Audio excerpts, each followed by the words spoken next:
Hello friends, સ્વાગત છે તમારું અમારી ચેનલમાં। તો મિત્રો, આજે આપણે ઇન્સ્ટન્ટ ઢોકળા બનાવીશું। તો ઢોકળા બનાવવા માટે અહીંયા ચણાની દાળ અને ચોખા અને તૂર દાળ લીધી છે। તો આપણે આ ત્રણ જ વસ્તુમાંથી આપણે ઢોકળા બનાવીશું। ઓછી સામગ્રીમાંથી આપણે સરસ એવા પોચારું જેવા અને મસ્ત એવા ઢોકળા બનાવીશું। તો અહીંયા ઢોકળા બનાવવા માટે આપણે આ બધી વસ્તુ સારા પાણીએ ધોઈ અને ચોખ્ખા કરી લીધા છે। તો હવે એને આપણે પલાળી દઈશું। તો આપણે બંને અલગ અલગ પલાળીએ છીએ। તો આપણે આને હવે ઢાંકી અને મૂકી દઈશું। તો આને આપણે 3 કલાક માટે રહેવા દેવાનું છે।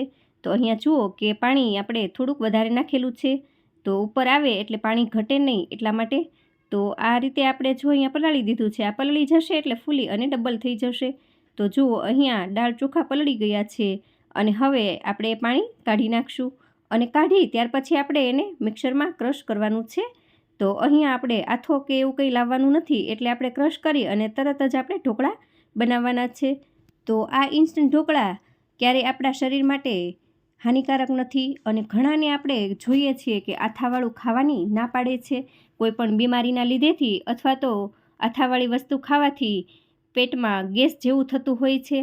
તો આના લીધેથી આપણે ખાઈ નથી શકતા। તો એના માટે આપણે હવે ઇન્સ્ટન્ટ ઢોકળા બનાવી અને તરત જ ખાઈ શકશું। તો અહીંયા ઢોકળા આપણે ગુજરાતીઓમાં ફેવરિટ હોય છે અને ઢોકળા એ એવી વસ્તુ છે કે નાના મોટા સૌને એટલા ભાવે। તો અહીંયા જુઓ કે થોડી છાશ નાખી અને આપણે હવે એને ક્રશ કરી લઈશું। તો અહીંયા મેં મોટી મિક્સર જારમાં ક્રશ કરું છું। તો આમાં આપણે સાવ એકદમ ઝીણું નથી ક્રશ કરવાનું, આપણે થોડું અધકચરું કરવાનું છે। અધકચરું એટલે થોડુંક આપણે દરદરું રહે એવું કરવાનું છે। તો જુઓ અહીંયા આપણે આ રીતનું થીક રાખવાનું છે। તો હવે આ રીતે આપણે બધું જ પીસી અને તપેલીમાં લઈ લઈશું। તો અહીંયા આપણે જુઓ કે પીસવાથી સરસ એવો કલર પણ આવ્યો છે અને સારું એવું પીસાઈ પણ રહ્યું છે। ઓછા સમયમાં આપણે પલળવાનો ટાઈમ બહુ ઓછો હતો તો પણ સરસ એવું પલળી ગયું છે। તો હવે એને પીસી અને આપણે એક તપેલીમાં કાઢી લઈશું। ત્યાર પછી આપણે એમાં બધા જ મસાલા કરીશું। તો આ ઇન્સ્ટન્ટ ઢોકળા આપણે જ્યારે મન થાય ત્યારે કરી અને ખાઈ શકીએ છીએ। 3 કલાકનો ગાળો હોય તો આપણે ત્યારે પણ કરી શકીએ છીએ, નહીંતર આપણે ઢોકળા બનાવવા હોય તો વિચારવું પડે કે દિવસે દળાવશું અને ક્યારે આપણે એને પલાળશું। તો ત્યારે આપણે પહેલાં જ્યારે પલાળતા ત્યારે એ આથવાની એ બધી ઝંઝટ વધી જતી હતી। તો હવે આપણે આથવાની પણ જરૂર નથી। જ્યારે એમ થાય કે ઢોકળા ખાવા છે ત્યારે આપણે 2 કે 3 કલાક, જો 2 કલાક ટાઈમ હોય ને દાળ પલાળવાનો તો પણ ચાલે છે। તો અહીંયા 2 કલાકમાં આપણે ગરમ પાણીમાં પલાળીએ ને તો કલાકમાં પણ આપણી દાળ પલળી જાય છે। તો આ રેસીપી ખૂબ જ ઓછા સમયમાં બની અને તૈયાર થઈ જાય છે અને ઝટપટ આપણે ખાઈ પણ શકીએ છીએ। તો જુઓ અહીંયા સરસ એવું આપણું આથા વગરનું બેટર દરદરું તૈયાર થઈ ગયું છે। તો હવે આપણે એમાં મસાલા કરી લઈએ।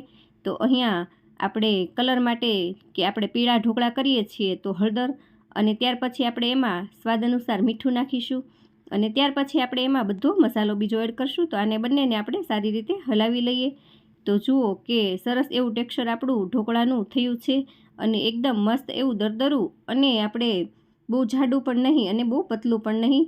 તો અહીંયા આપણે જો નાના બાળકો ખાતા હોય અને તમને પણ અજમાનો ટેસ્ટ સારો લાગતો હોય તો તમે નાખી શકો છો અથવા તો સ્કીપ કરી શકો છો। તો અહીંયા આપણે અજમા પણ નાખ્યા છે અને હવે આપણે એમાં દૂધી ખમણેલી અને ધાણા અને એવું બધું નાખવાનું છે। તો અહીંયા જો તમને શક્ય હોય તો અમેરિકન મકાઈ જે આવે છે એને આપણે કૂક કરી અને એ પણ આપણે નાખી શકીએ છીએ। તો હવે આપણે આને થોડી વાર ઢાંકી અને સાઈડમાં કરી લઈશું, ત્યાં સુધીમાં મસાલા તૈયાર કરી લઈએ। તો અહીંયા જુઓ કે આ બધું જ અહીંયા તૈયાર કરી લીધું છે। કેપ્સિકમ મરચું છે, દૂધી, ગાજર અને અમેરિકન મકાઈ, અને આપણે ઈનો નાખીને ઢોકળા બનાવવાના છીએ। ત્યાર પછી લસણની પેસ્ટ છે, હિંગ છે, મરચાં અને આપણે તલ લીધા છે। તો અહીંયા જુઓ કે ઢોકળિયું કુકર આપણે મૂકી દીધું છે અને હવે એમાં ગરમ પાણી થવા માટે મૂકી દીધેલું છે। તો આ બેટરની અંદર આપણે આ બધો જ મસાલો કરી લઈશું। તો આપણે અહીંયા હવે મોટું અને પોળું વાસણ લઈ લીધું છે એટલે એમાં બેટર આપણે સારી રીતે હલાવી શકીએ। તો હવે આ બધો જ મસાલો મિક્સ કરી અને હવે હલાવી લઈશું। તો જુઓ કે આટલી બધી સામગ્રી નાખી અને ઢોકળા બનાવીએ તો જોતાં જ ખાવાનું મન થઈ જાય એવું થાય। તો જુઓ કે આપણે અહીંયા બધું જ નાખી દીધું છે અને ખાંડ થોડીક બેલેન્સ માટે નાખી છે, બધા જ ટેસ્ટને બેલેન્સ કરી લે એટલા માટે, અને થોડા અંદર તલ નાખ્યા છે। તો આપણે તલનો ટેસ્ટ પણ ખૂબ સારો એવો આવે છે। તો હવે આને સારી રીતે આપણે મિક્સ કરી લઈશું।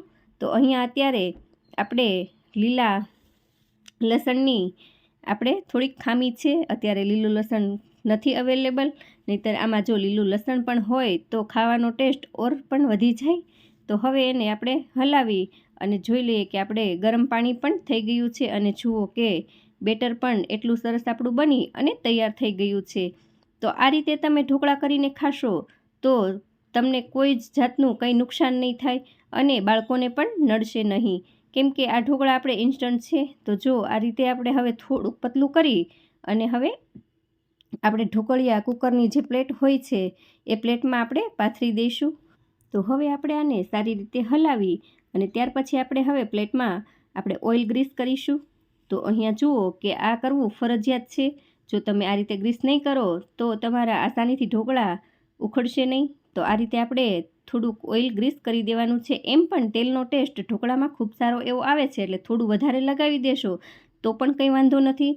તો હવે આપણે અહીંયા પાણી ગરમ થઈ ગયું છે ને પ્લેટ એના ઉપર રાખી દઈશું. તો હવે આપણે આમાં ઈનો એડ કરવાનો છે. તો અહીંયા તમે કોઈ પણ આપણે ફ્લેવરમાં ઈનો લઈ શકીએ છીએ અને ખાવાના સોડા પણ લઈ શકો છો. તો આજે અહીંયા હું ઈનોમાં બનાવી રહી છું.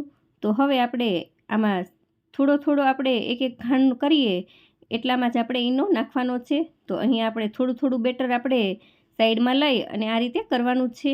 તો હવે જુઓ કે આપણે એક જ ડાયરેક્શનમાં હલાવી અને સારું એવું ફેટી અને ત્યાર પછી આપણે પ્લેટમાં પાથરી દેવાનું છે. તો હવે એને આપણે પ્લેટમાં પાથરી દઈએ. તો અહીંયા આપણે આ રીતે પ્લેટ જો ઉપર પહેલેથી જ મૂકી દેશો તો સરસ એવી ગરમ થઈ જશે અને ઢોકળા કૂક થતાં પણ જરાય વાર નહીં લાગે. તો હવે આપણે જેટલું પડ બનાવવું હોય, જેટલો દળ રાખવો હોય એટલું આપણે બેટર એમાં રાખી દેવાનું છે.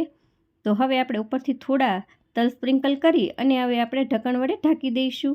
ત્યાર પછી આપણે એને 3 કે 4 મિનિટ સુધી કૂક થવા દઈશું. ત્યાં સુધીમાં આપણે ઢોકળા કૂક થઈ જાય છે. અને હવે જુઓ કે 3 થી 4 મિનિટ થઈ ગઈ છે અને વાવ, સરસ એવા ઢોકળા આપણા ફૂલી અને કૂક થઈ ગયા છે.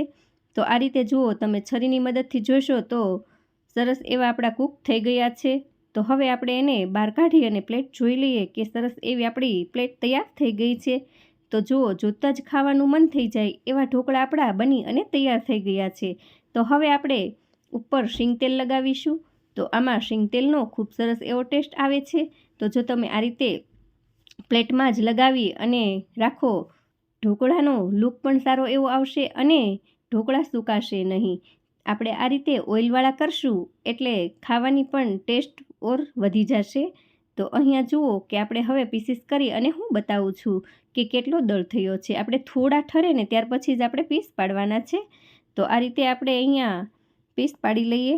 તો જુઓ કે બહુ સરસ એવા બની અને તૈયાર થઈ ગયા છે અને તમે ઓછા ટાઈમમાં બનાવી અને તૈયાર કરી શકો છો. તમને જ્યારે ખાવાનું મન થાય ત્યારે તમે બનાવી અને તૈયાર કરી શકો છો. તો આ રેસીપી આપણે બાળકોને નાસ્તામાં પણ આપી શકીએ છીએ. તો તમે આગલા દિવસે પીસી અને રેડી કરીને રાખી દો તો પણ ચાલે. એને પછી ફ્રીજમાં મૂકી દેવાનું છે, આથો રાખવા, બહાર નથી રાખવાનું. તો અહીંયા જુઓ કે સરસ એવા આપણા ઢોકળા બની અને તૈયાર થયા છે અને દળ પણ જુઓ એનો, બહાર તમે રેડીમેડ લાવો એ જ ટાઈપના અને એટલા સરસ પોચા અને રૂ જેવા થયા છે. તો જોતાં જ ખાવાનું મન થઈ ગયું છે. તો તમને આ અમારી રેસીપી કેવી લાગી આથા વગરના ઇન્સ્ટન્ટ ઢોકળાની એ જરૂર કોમેન્ટમાં જણાવજો.